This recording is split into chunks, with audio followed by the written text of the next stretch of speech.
तो हे फ्रेंड्स, स्वागत है आपका इस कंबाइन यूनिवर्स में। जैसे कि आपको पता ही होगा कि मैं सिंगुलैरिटी के ऊपर वीडियो डाल चुका था और हाल ही में एक क्वेश्चन डाला था कि अर्थ को बनाने में कितने सैंड पार्टिकल की रिक्वायर्ड होगी। तो उसका आंसर आप गूगल पे सर्च करोगे तो आपको नहीं मिलने वाला है, क्योंकि उसका आंसर साइंटिफिकली बहुत हिडन आंसर है और आप निकालेंगे तभी उसका आंसर प्रूवन होगा, जो कि है 10⁻52। और आप गूगल में सर्च करोगे तो आपको मिलेगा 10⁻24, क्योंकि आप अगर सर्च करोगे तो आपको करेक्ट आंसर नहीं बताएगा, क्योंकि उसमें वो बताएगा कि अर्थ के सरफेस पे कितने सैंड पार्टिकल है, वो है 10⁻22। वो भी अपने हिसाब से सही है, पर रियलिटी में इसका आंसर रहेगा 10⁻52 टू 54। 10⁻52 टू 54 इसका आंसर हो सकता है। तो एक बार सिंगुलैरिटी का रिकैप करते हैं कि जैसे कि बताया था कि सिंगुलैरिटी एक वो पॉइंट जो बिग बैंग से पहले हो सकता था। ये एक हाइपोथेटिकल पॉइंट है, क्योंकि इसका कोई थ्योरेटिकल प्रूफ और प्रैक्टिकल प्रूफ तो बिल्कुल भी नहीं है।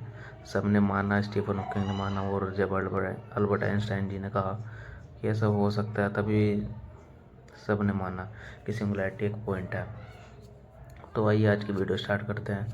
तो सबसे पहली बात, ब्लैक होल होती क्या चीज़ है, कहाँ से ओरिजिनेट होती है, रियलिटी क्या चीज़ है। अगर हम चले 1910 में, 1910 ईयर, तो उस टाइम अल्बर्ट आइंस्टाइन की इक्वेशन आई थी, जो कि एक क्लर्क थे उस टाइम के। क्लर्क ने इतनी बड़ी इक्वेशन दी जिससे हम आज उलझ रहे हैं। 100 साल हो गए, अभी तक वो सोल्व भी नहीं हो पाई है। उन्होंने आइंस्टाइन की जो इक्वेशन थी वो इस बेस पे थी कि टाइम कांस्टेंट नहीं होता। यहाँ पे कुछ और टाइम है तो दूसरे यूनिवर्स में कुछ और टाइम होगा, या दूसरे प्लैनेट पे कुछ और टाइम होगा। उन्होंने कहा कि उनका जो is equal to M C square है, वो हमारा केमिस्ट्री का law of conservation of mass को डिसोबे करता है। सही बात है। अब क्लासिकल फिजिक्स और मॉडर्न फिजिक्स में बहुत अंतर है शुरू से ही। क्लासिकल और मॉडर्न फिजिक्स के बारे में तो आपको पता ही होगा। 3 तरह की फिजिक्स हैं हमारे टाइम पे। क्लासिकल जो सबसे पहले न्यूटन जी ने डिस्कवर करी, और फिर उसके बाद मॉडर्न फिजिक्स अल्बर्ट आइंस्टाइन से शुरू हुई, और अब आई है क्वांटम फिजिक्स, जो नई नई फिजिक्स है। वो हर एक मैटर क्वांटाइज्ड है, ऐसा बोलते हैं वो लोग। वो अलग चीज़ है, हम उसके ऊपर जाएंगे नहीं। हम अभी बात करेंगे सिर्फ और सिर्फ मॉडर्न फिजिक्स की। तो ब्लैक होल एक पॉइंट जो कि नाम दे दिया गया था 1945 में। सब उससे पहले, सब जितने भी साइंटिस्ट, उससे पहले हमारा वर्ल्ड वॉर भी चल रहा था 1915 में, जब अल्बर्ट आइंस्टाइन के पास इक्वेशन थी is equal to M C square. So जब हमारी मॉडर्न फिजिक्स स्टार्ट हुई है, अल्बर्ट आइंस्टाइन जी ने इक्वेशन दी अपनी 1905 में। उन्होंने इक्वेशन मतलब दूसरे साइंटिस्ट को बताना उन्होंने शुरू करा। फिर साइंटिस्ट आए उनके पास कि प्रॉब्लम बताई कि इस इक्वेशन में ये प्रॉब्लम है, ये प्रॉब्लम है। और उन्होंने 1915 में अपनी general theory of relativity publish कर दी एट नवंबर। तो जब पब्लिश हुई तो लोगों तक बात पहुंची। और उस टाइम क्या चल रहा था, उस टाइम वर्ल्ड वॉर फर्स्ट 1914 में अपना स्टार्ट हो चुका था। तो ये इक्वेशन पहुंची एक ओपनहाइमर नाम के बंदे के पास। तो उसको बड़ी बहुत ज़्यादा क्यूरियोसिटी थी कि ये इक्वेशन को हम प्रैक्टिकल करें। तो क्या हुआ, जब E's equal to M C square, आप इस इक्वेशन को देखते तो बड़ी खतरनाक इक्वेशन है ये। E's equal to M square बहुत खतरनाक है। अब सोचिए, 1 ग्राम मास गलती से भी अगर एनर्जी में कन्वर्ट हो गया तो कितनी जूल एनर्जी निकलेगी। कैलकुलेट कर लेना भाई अपना। 1 ग्राम मास रखिए, इंटू सी स्क्वायर कर दीजिए, और स्पीड ऑफ लाइट तो पता ही होगा, और उसका स्क्वायर तो आपको पता ही होगा कितनी जूल एनर्जी निकलने वाली है। यही हमारे जापान में नागासाकी में यही हुआ था कि हम यूरेनियम से हमारा वो बनता है एटम बम।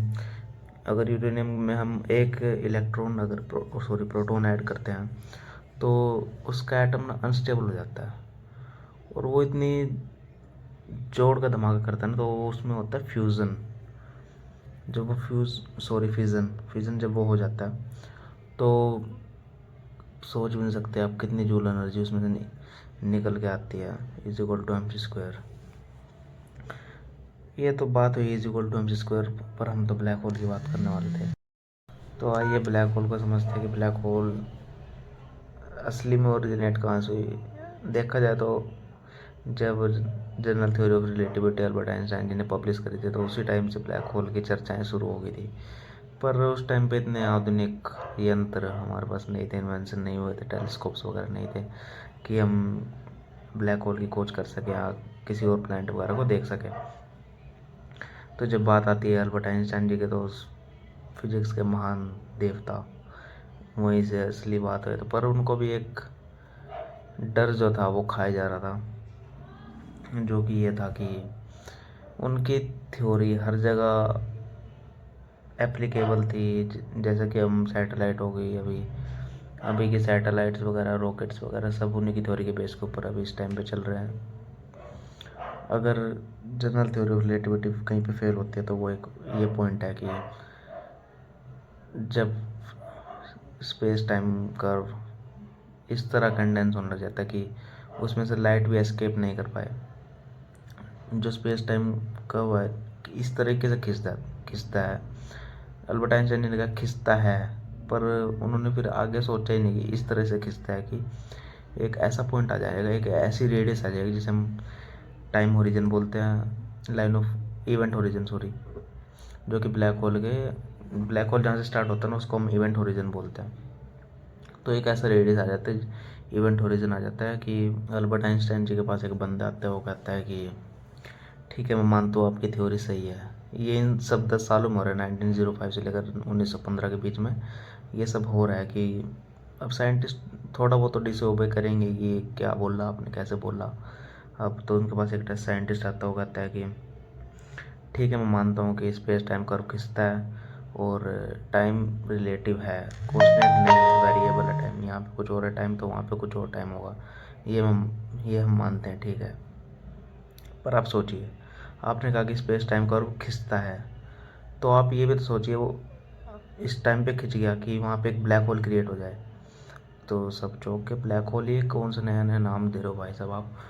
तो हुआ क्या, उन्होंने एग्जांपल दिया कि आपने फिजन के बारे में पढ़ा होगा, अगर आप क्लास 12 पढ़ी होगी आपने साइंस फिजिक्स में, फिजन के बारे में पढ़ा होगा कि दो हीलियम मिलके दो हाइड्रोजन मिलके एक हीलियम बनाते हैं, जो कि स्टार्स का एक फ्यूल है। आपने सबने पढ़ा होगा फ्यूज़न के बारे में। फ्यूज़न क्या है, जो कि एक बहुत हाई टेम्परेचर पे होता है और स्टार्स का फ्यूल है, यानी कि सन भी एक स्टार है, उसके पास भी फ्यूल कौन सा है, हाइड्रोजन। जब तक वहाँ फ्यूज़न हो रहा है तब तक वहाँ उसके पास एनर्जी है, उसके पास इतना पावर है कि वो ग्रेविटी के अगेंस्ट फोर्स लगा पा रहा है।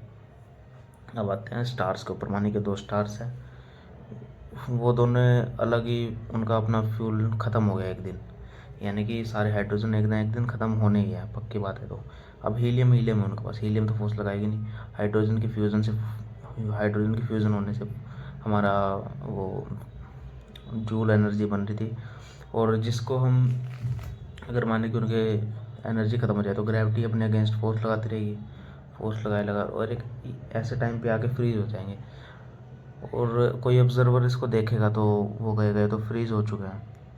पर रियलिटी में ये ऐसा नहीं होगा। तो साइंटिस्ट ने जब कहा कि दो स्टार्स ऐसे पैराडॉक्स में आ चुके कि हमें तो दिख रहा है कि वो फ्रीज हो चुके हैं, पर वो रियलिटी में फ्रीज तो नहीं है, पर हमें तो दिख रहा है फ्रीज है। ये नेचर का लॉ है कि आपको जो दिखता है वो होता नहीं है। तो आप ज़रा सोचिए, वहाँ पे टाइम इस तरीके से खिंच चुका है कि लाइट भी बाहर नहीं आ पा रही है उस इवेंट होरिजन, मैंने बताया जो रेडियस, लाइट भी वहाँ से बाहर नहीं आ पा रही है। क्यों? क्योंकि वहाँ पे ग्रेविटी इतना पुल लगा ले रही है कि लाइट भी वहाँ से एस्केप नहीं कर पा रही है। तो अब स्टार्स जब वहाँ पहुँच चुके हैं, कंडेंस फॉर्म में आते जा रहे स्टार्स क्या हो रहे हैं, कोलैप्स होते जा रहे हैं, पास में आते जा रहे हैं, कोलैप्स होते जा रहे हैं, ग्रेविटी के पास आते जा रहे हैं। तो एक टाइम आई इवेंट होरिजन आगे जहाँ पे हमें वो दिखेंगे स्टॉप हो चुके हैं, पर वो रियलिटी में स्टॉप नहीं है। अब सोचिए आप, स्टॉप क्यों नहीं, क्योंकि वहाँ से ब्लैक होल स्टार्ट हो चुका है। क्यों? क्योंकि इवेंट होरिजन के बिल्कुल पास आ चुके हैं और वहाँ से ब्लैक होल हमारा स्टार्ट हो गया। तो बात है कि ब्लैक होल से लाइट भी एस्केप नहीं करती है, तो जब वहाँ से लाइट एस्केप ही नहीं करेगी, आपकी आंखों तक पहुँचेगी नहीं, तो आपको तो फ्रीज ही दिखेगा ना वो। एक टाइम पे ऐसा हो जाएगा ना कि आप पहले कुछ वहाँ कुछ है ही नहीं, था ही नहीं कुछ ही, तो हम इसलिए बोलते हैं ना ब्लैक होल हर चीज़ खा जाता है। वो खाता नहीं है, उसके अंदर चीज़ें होती हैं, पर आपको ऐसा लगेगा, आप तक वो आँखें मतलब आप तक वो लाइट्स पहुँच ही नहीं पा रही है, क्योंकि अगर जब लाइट खींचे मतलब टाइमलाइन खींचेगी तो क्या होगा, लाइट की वेवलेंथ बढ़ती जाएगी बढ़ती जाएगी बढ़ती जाएगी। मान लो वहाँ से ग्रीन लाइट निकलनी थी, मान लो एक ग्रीन स्टार है, वहाँ से ग्रीन लाइट निकलनी थी हमारी, तो धीरे धीरे उसको वेवलेंथ बढ़ी तो वो रेड लाइट पर पहुँच गया, फिर और वेवलेंथ बढ़ी, गामा रेज, इंफ्रा रेज, इतनी आगे पहुँच गया कि गामा इंफ्रा तो हमें दिखते भी नहीं, आपको पता ही होगा। तो हमारी आंखों से आने से पहले ही वो इस वेव में कन्वर्ट हो गया उसकी लाइट, कि हमें वो दिखती ही नहीं है। तो जब हमें दिखती ही नहीं है तो हम यही बोलेंगे ना कि ब्लैक होल खा गया उसको। और फिर आते हैं, उन्होंने मतलब बताया कि फिर अल्बर्ट आइंस्टाइन थोड़ी सोच में पड़े कि बात तो आपकी सही है पर एप्लीकेबल तो है, बस उनकी जनरल थ्योरी ऑफ रिलेटिविटी कहाँ पे ख़त्म हो जा रही थी, हम बोलते हैं ना फिजिक्स के लोग ख़त्म हो गए, तो एक पॉइंट आता है सिंगुलैरिटी, जो कि मैंने आपको पहले बताया था। अब सिंगुलैरिटी यहाँ पे कैसे आ चुकी है, तो ब्लैक टाइम जब खींच रहा है, टाइम लाइन जब खींच रही है, स्पेस टाइम कर्व जब खींच रहा है, तो ब्लैक होल क्रिएट होता है। अगर हम उसको इनफिनाइट टाइम खींच दें तो सिंगुलैरिटी क्रिएट हो जाएगी। अब भाई एक ना एक पॉइंट तो ऐसा आएगा ना, पूरा ऐसे कंडेंस फॉर्म हो जाएगा, सारे स्टार्स ऐसे कोलैप्स हो जाएंगे, क्योंकि उनके पास फ्यूल एनर्जी बची ही नहीं है, फ्यूल एनर्जी उनके पास है ही नहीं, सारे स्टार्स हमारे इस फॉर्म कंडेंस हो जाएंगे, सिंगुलैरिटी एक पॉइंट आ सकती है। पर अल्बर्ट आइंस्टाइन इस चीज़ को मानते ही नहीं थे, वो कहते थे ऐसा कभी होगा ही नहीं, अगर होता है तो आप तो ये कह रहे हो ना कि वहाँ पे लो ही लगना बंद हो जाएंगे हमारे, तो माना कि अगर लो लगना बंद हो गए तो वहाँ से वो आप कह रहे हो कि वहाँ ना टाइम है ना कुछ है, तो कुछ भी निकल सकता है ना फिर तो वहाँ से, अभी तक निकला क्यों नहीं है अगर सिंगुलैरिटी रियलिटी में है तो अल्बर्ट आइंस्टाइन जी ने इसी, सारे साइंटिस्ट एक तरफ, अल्बर्ट आइंस्टाइन जी एक तरफ अपने कहते रहे कि सिंगुलैरिटी नहीं होती नहीं होती नहीं होती, और ब्लैक होल जैसी चीज़ एग्जिस्ट नहीं करती। तो जब 1955 में उनका डेथ हो गई थी अल्बर्ट आइंस्टाइन जी की, उसके बाद से लगभग फिजिक्स बहुत डाउन चली गई, क्योंकि उनके इक्वेशन इतने भारी भारी दे के चले गए वो। फिर आई हमारे पास इंडिया से एक बंदे निकले, सुब्रमण्यम जी,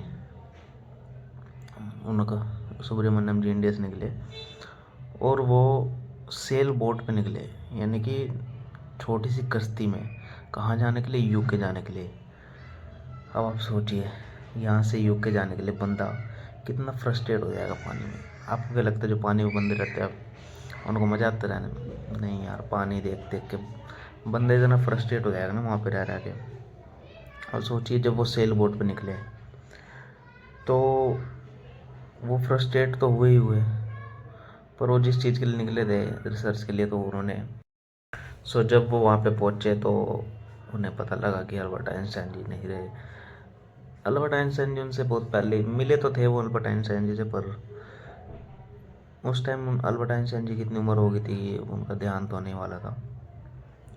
तो सुब्रमण्यम जी 1962 में उन्होंने ब्लैक होल का डिस्कवर करा, जो कि एक अपने आप में ही बहुत बड़ी चीज़ होती है, क्योंकि ब्लैक होल जो अल्बर्ट आइंस्टाइन जी मानने को तैयार नहीं थे, ब्लैक होल तक तो मान गए थे कि मैं मानता हूँ कितना टाइम कोलैप्स हो जाएगा, कि हमें ऐसा ऐसा हो सकता है कि लाइट वहाँ से ना निकले, पर सिंगुलैरिटी में नहीं मानने वाला हूँ, उन्होंने ऐसा सीधा कह दिया, सिंगुलैरिटी नहीं मानेंगे तो नहीं मानेंगे, क्योंकि ऐसा कोई पॉइंट क्यों ही होगा, ऐसा कोई पॉइंट क्यों होगा कि उसके अंदर से तो कुछ भी निकल सकता है फिर तो, अगर वहाँ पे टाइम नहीं है, ना मास कंजर्व है, ना एनर्जी कंजर्व है, ना टाइम है वहाँ पे, ना फोर्थ डायमेंशन, ना थर्ड डायमेंशन, कुछ भी नहीं है, तो वहाँ से तो कुछ भी निकल सकता है। एक पूरा का पूरा यूनिवर्स, एक पूरा का पूरा प्लानट है, एक पूरा का पूरा मल्टीवर्स निकल सकता है। तो वो जब मानने को तैयार नहीं थे, तो फर्स्ट टाइम ब्लैक होल जब डिस्कवर्ड हुआ 1969 में, तो अप्रिशिएट किया गया बहुत सुब्रमण्यम जी को और उनके साथ जो भी बंदे थे। और यहीं से हमारे ब्लैक होल की डिस्कवरी रियलिटी में शुरू हुई। फिर स्टीफन हॉकिंग जी ने कहा कि सिंगुलैरिटी पॉइंट एग्जिस्ट करता होगा, और जहाँ तक हम अभी तक पहुँचे कि सिंगुलैरिटी एक पॉइंट है, वो एग्जिस्ट कर सकता है, नहीं कर सकता, लगभग इस टाइम पे हर एक साइंटिस्ट, हर एक बंदे मानने को तैयार है कि सिंगुलैरिटी पॉइंट एग्जिस्ट करता है, सिर्फ एक ग्रुप को छोड़कर, वो है क्वांटम मैकेनिक्स ग्रुप। मैं नहीं बोलूँ क्वांटम मैकेनिक्स ख़राब है, ये है वो है, बहुत अच्छी चीज़ है वो भी, पर रियलिटी में देखी जाए तो उनका कहना है कि हर चीज़ क्वांटाइज्ड है। जब उनका कहना है कि हर चीज़ क्वांटाइज्ड है तो वो तो सिंगुलैरिटी को कभी मानने नहीं वाले, क्योंकि हमने सिंगुलैरिटी का इस पे डिफाइन किया है कि जब टाइम, स्पेस टाइम कर्व इस टाइम इन्फानाइट तरह से खिंच जाएगा, तब आएगी सिंगुलैरिटी, ऐसे नहीं आने वाली है। और उनके लिए तो इन्फानाइट कोई वर्ड ही नहीं होता, क्योंकि उनके लिए हर चीज़ क्वांटाइज्ड है। उनके लिए हर चीज़ एक पैकेट में है कि उसके अंदर इतना है तो इतना ही रहेगा, इतना मास है, इतनी एनर्जी तो इतना ही रहने वाला है। और आइंस्टाइन की इक्वेशन और क्वांटम मैकेनिक्स में बहुत तगड़ी लड़ाई है, पर एक चीज़ सिमिलैरिटी मिली यहाँ पर, क्या दोनों ही सिंगुलैरिटी को मानने के लिए तैयार नहीं थे।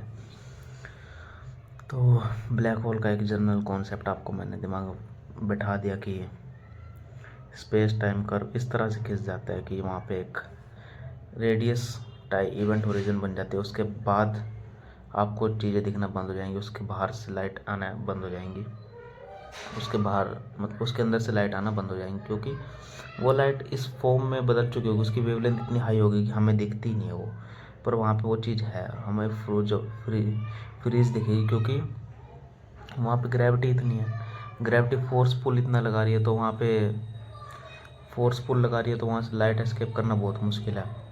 और वहाँ के लिए टाइम क्या हो जाएगा, बहुत बहुत बहुत बहुत बहुत स्लो हो जाएगा, क्योंकि अल्बर्ट आइंस्टाइन ने कहा था आप जितनी स्पीड से भागोगे आपके लिए टाइम उतना ही स्लो रहेगा, और आप जितनी स्पीड से भागोगे आपका मास उतना ही बढ़ता जाएगा।